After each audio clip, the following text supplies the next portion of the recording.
Sometimes we forget why we're here. It's easy to fall off track. These help us remember.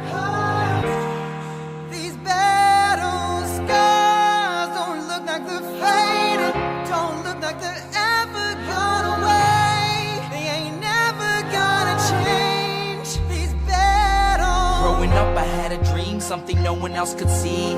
Tell me what it means when your faith is falling beneath your knees and you can't breathe. Everything you see reminds you of what you're not or something you won't be.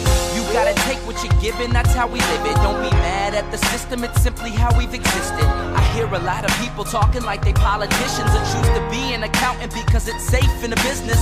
Not because they wanna do it, just because they heard it pays. And who the fuck wants to be poor knowing that's how we've been raised? Society is getting heavy, I can feel the weight. The pressure of success is like 100 million pounds of shame. And that's the reason I'm staying up late, trying to find a way to escape the stereotypes. This day and age is making me feel like the only way I'll be happy is getting signed to a label and making money through rapping. I wanna share my emotion because this world is attacking the very principle of life that lets the people be happy. If you don't have a reason to breathe, why even live? These battle scars are impressions of everything that it is. Don't look like they're faded, don't look like they're ever gone away. They ain't never gonna change. These battle scars don't look like they're faded, don't look like they're ever gone away. They ain't never gonna change. These battles. Now, if I had a voice that reached 100 million people, I'd tell them there's a reason that we're all created equal. Cause some decide to be great and some decide a sequel to an average person's life is simply what they want to be. So you make your decision, all I know is what I'm given won't define the life I lead or the way I dwell in existence. I've seen a greater image on the walls of where I'm living, and the words twisted and scripted remind me of something written. Faith is a gift that is given down to the people. If one believes it, one receives it. It's given if it is needed. Don't ever think you're trapped in a life that you never wanted. Your options are infinite, that's some mathematical logic. I'm not saying I'm a prophet, I'm speaking for what it's worth. These lyrics define my prayers and these battle scars on my church. Not saying I'm a prophet, I'm speaking for what it's worth. These lyrics define my prayers, these battle scars on my church. Scars don't look like they're faded, don't look like they're ever gone away. They ain't never gonna change. These battle scars don't look like they're faded, don't look like they're ever gone away. They ain't never gonna change. These battles.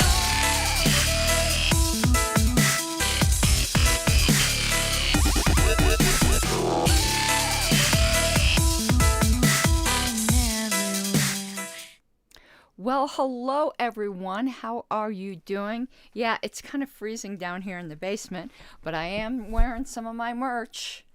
Say decorum one more time. So this is going, oh, my hair needs to be dyed really bad. I did order some more, so that will be done soon. This is going to be a relatively short program. It is late. It isn't the normal time I do these sorts of things, and I do still need to record my radio show.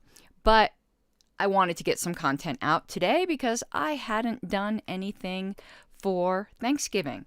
So remember, as always, this is a participatory program. Comments are welcome. Super chats are welcome. All the normal grifting is welcome. But we're going to get right to the program. But let me tell you, upcoming content for this weekend. D. Frank Robinson and I think it's going to be scheduled for Sunday evening. Perhaps Mike Seebeck will also be there.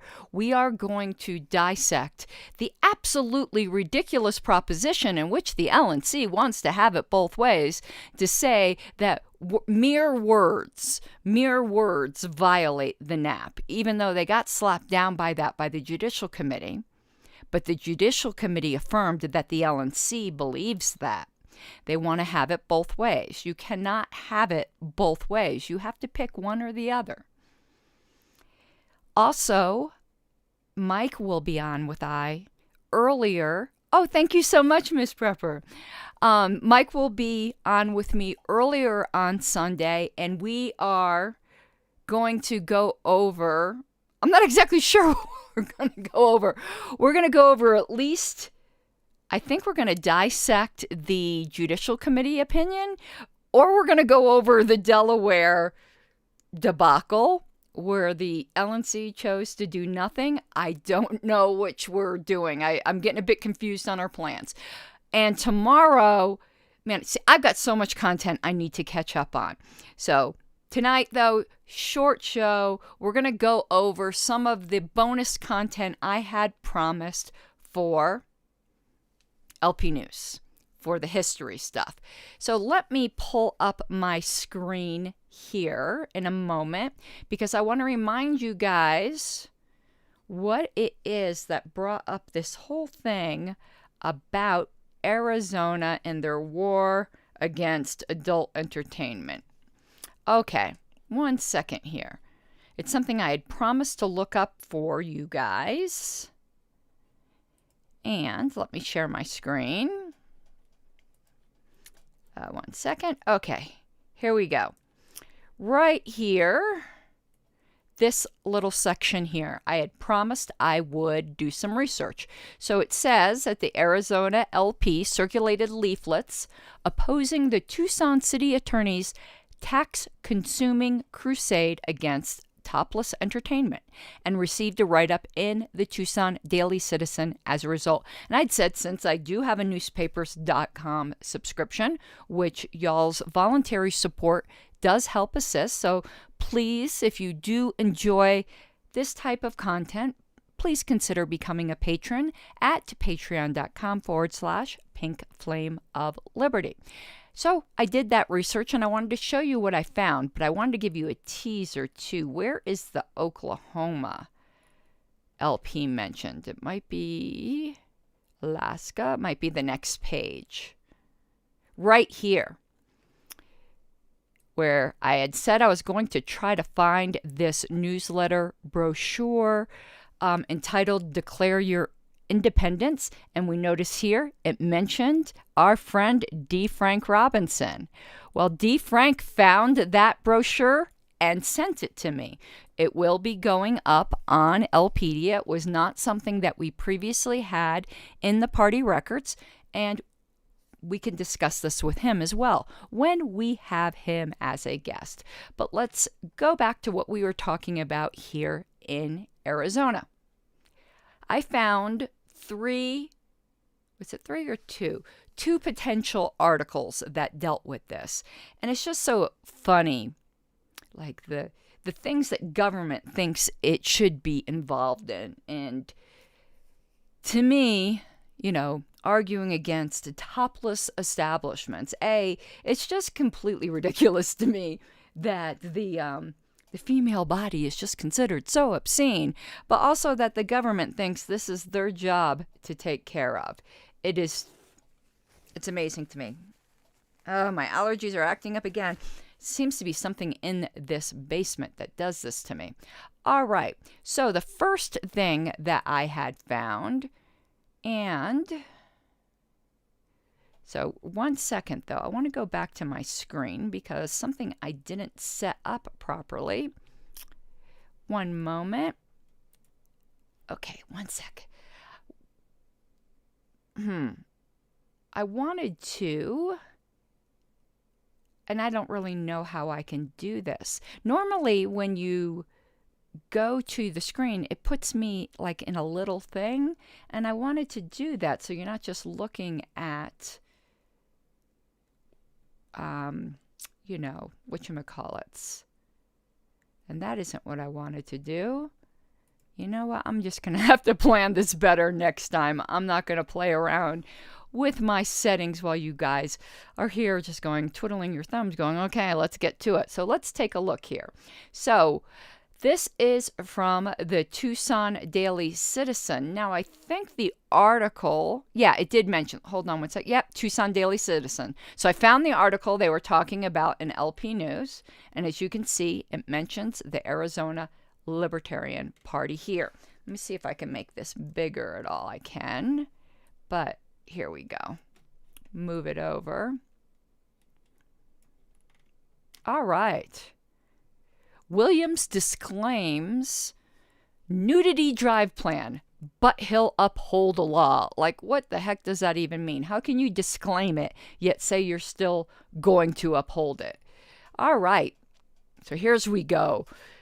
This, I always can find LNC comparisons now, can't I? City Attorney Herbert Williams says Tucson's renewed drive against nude entertainment is not his doing. And despite public criticism, he must comply with his sworn duty to uphold the law.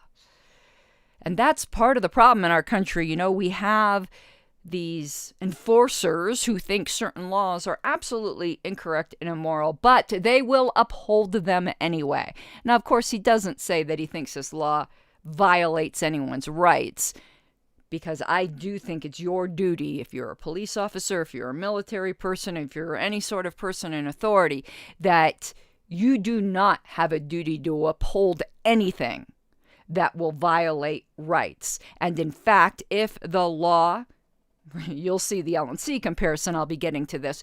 If the law, in fact, is silent on a certain area of the law, and you can add things that will protect an individual rights, it's your duty to do so. And of course, the LNC comparison here is, even though I disagree with them, that our bylaws did not require giving me due process. I believe they do. One thing our bylaws did not do was prohibit it. And any LNC members with any ethics would have demanded that. And I demand the same ethics from government officials. I don't see how this LNC can do that when they don't do it themselves. However, I have been consistent. So let's continue here.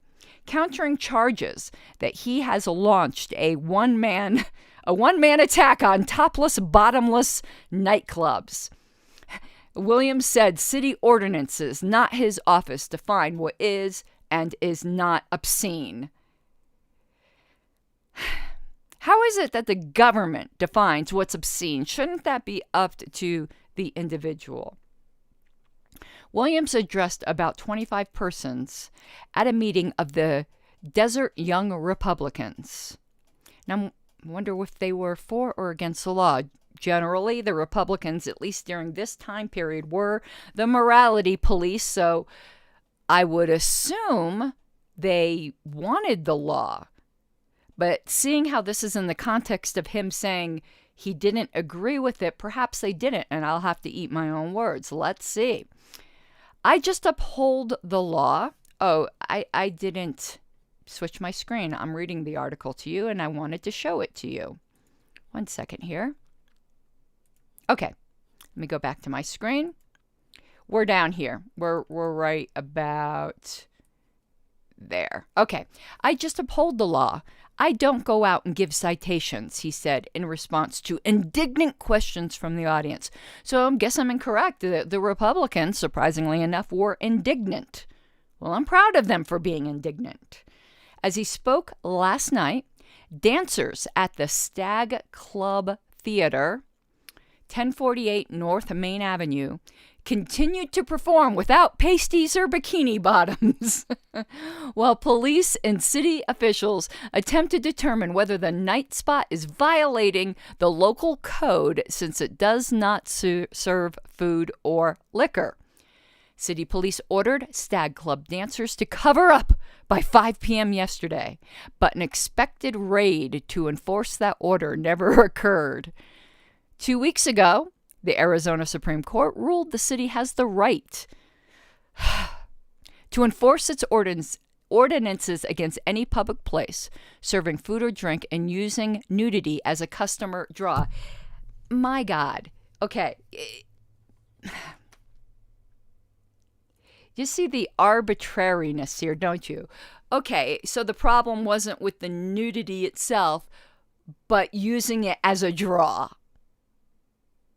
to serve food and liquor. But apparently there's establishments that don't need to serve food or liquor, and the nudity was enough of a draw, but it's okay to be a draw for the nudity for nudity's sake, but not for food or liquor. This is government thinking at its finest, and we're talking about 1973. And the government hasn't improved its thinking at all, as we all know. Okay, let's go back. Let me get back here to my screen. Here we go. The decision ended 6 years of appeals and constitutional questions. On Tuesday night, police issued citations to Thomas Campbell, manager of the house, and to one of his dancers, Mrs. Donna McEver. No charges have been filed since then, and police said it may be a week before they decide whether the Stag Club violates city code. Williams said last night only $7,200 has been sent to prosecute obscenity cases since he took office in 1970. That's a lot of money for that period of time. Though some members of the audience objected to any expenditure at all because it's stolen money and it's a ridiculous law. And we learn here who the treasurer of the Arizona Libertarian Party was during that time, and I'm going to need to add that to Lpedia. And she said, "We're paying for something we don't want," said Mrs. Areta Getsky, treasurer of the Arizona Libertarian Party. The organization issued a statement today supporting a petition drive to repeal the anti-bottomless ordinance. Apparently it was an anti-topless ordinance as well. And I think that was it for that portion. But I found another article on this. I don't know if it's going to repeat the same thing. So here, where it's nude dancing may be stopped, continued from page 1. But I can't get to page 1 of this. This is weird. That's because I looked for the word topless, and topless only appears on that page. But let's check this out here too, a related story. Topless dancers' problem surfaced here in 1966. Let's see what this has to say. I also love some of these old ads. Look at this. $3.09 a quart for Royal Satin vodka. These ads. Okay, but let's go back to the topless thing. Okay, so topless dancers' problem surfaced here in 1966. 7 years ago, when Carol Craig and Judy Mass were on the stage, Tucson's definition of exotic dancing was lovely ladies gyrating to a jukebox, the performers clad in attire no skimpier than contemporary beachwear until they dropped their tops. Then it started. On November 16, 1966, Tucson police charged Carol Craig, 19, and Judy Mass, 25, with indecent exposure, accusing the girls of slipping off their halters and performing with their breasts covered only with quarter-sized pasties. However, the city of Tucson was not to establish an ordinance to deal directly with topless dancing for another year. The old indecent exposure law was not effective enough, and Carol and Judy got off. And I'm going to make a terrible joke here and say there was probably multiple gentlemen observers who also got off.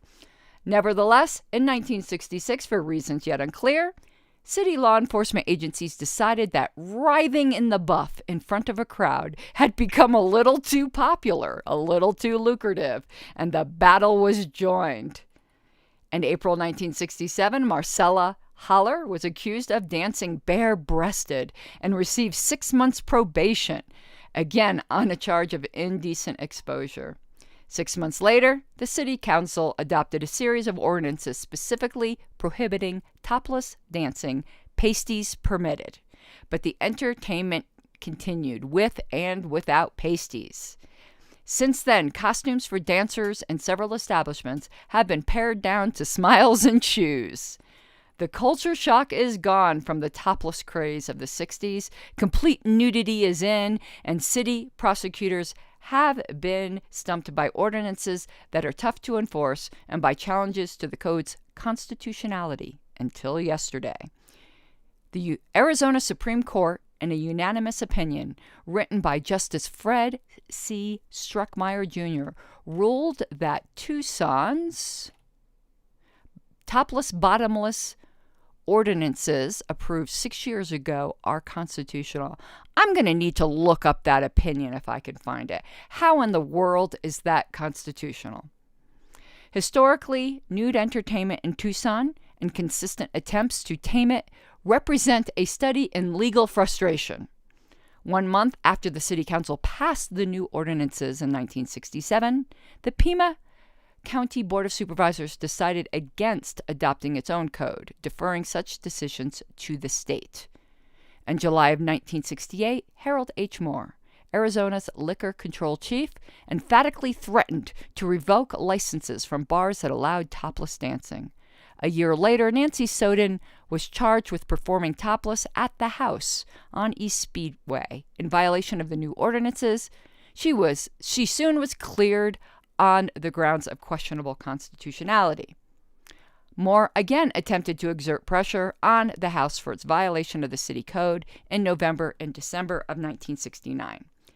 The House openly challenged the law once more in April 1970 when Sultra Tanya Lynn tried to construct a test case by dancing in the nude, save for a negligible wig she wore over her... Was that supposed to say pubic area? Because it says public area. I suppose if she was dancing nude, her pubic area was public area. But I think I just found a typo in this newspaper. Ms. Lynn was not arrested, however, and by year's end, women cavorted nude in bars all over town. Late in 1972, a number of court orders forced police to refrain from further raids until the constitutional issue was settled.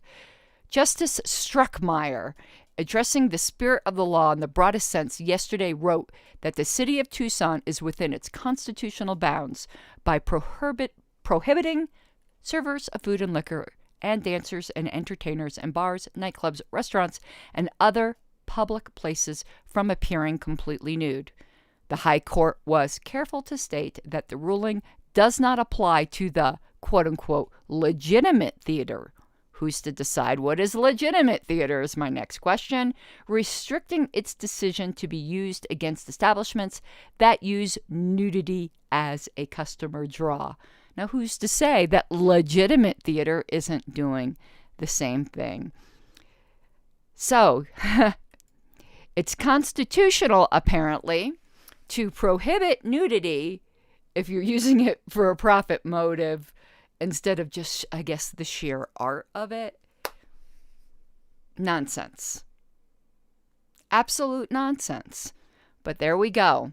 That is what was going on in the 70s. The Arizona Libertarian Party was opposing it. And for that time, that was probably quite risque to be opposing that. So I think we should be proud of them. I am going to look up that Supreme Court case and perhaps even do another little bonus episode analyzing and critiquing the reasoning.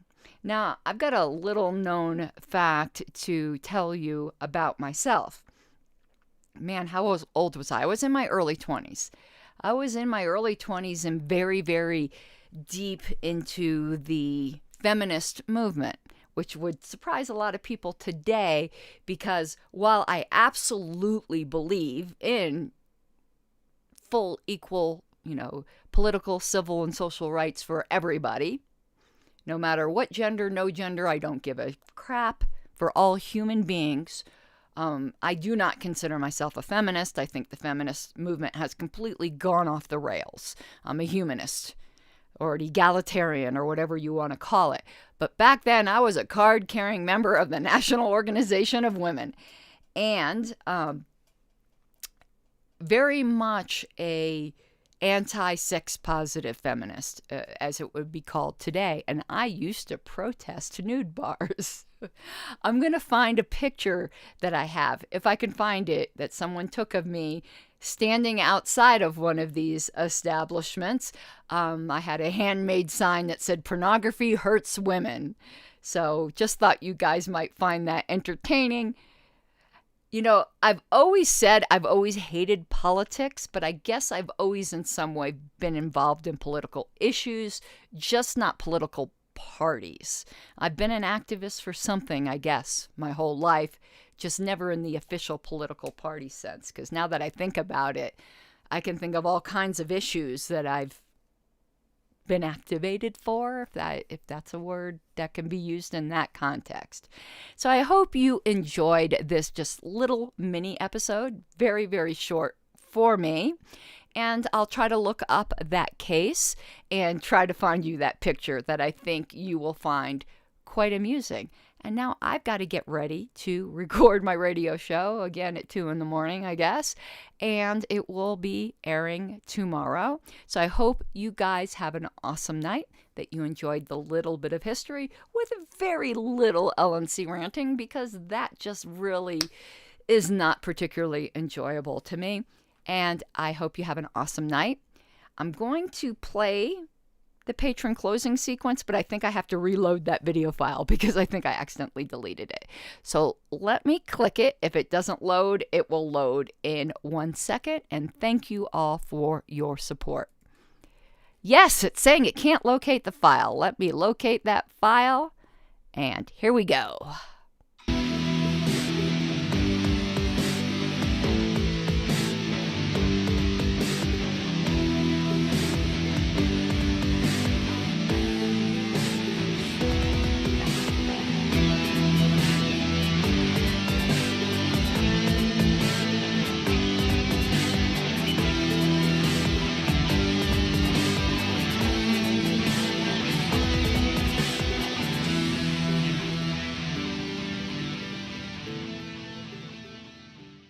Gotta take what you're given, that's how we live it. Don't be mad at the system, it's simply how we've existed. I hear a lot of people talking like they politicians and choose to be an accountant because it's safe in the business.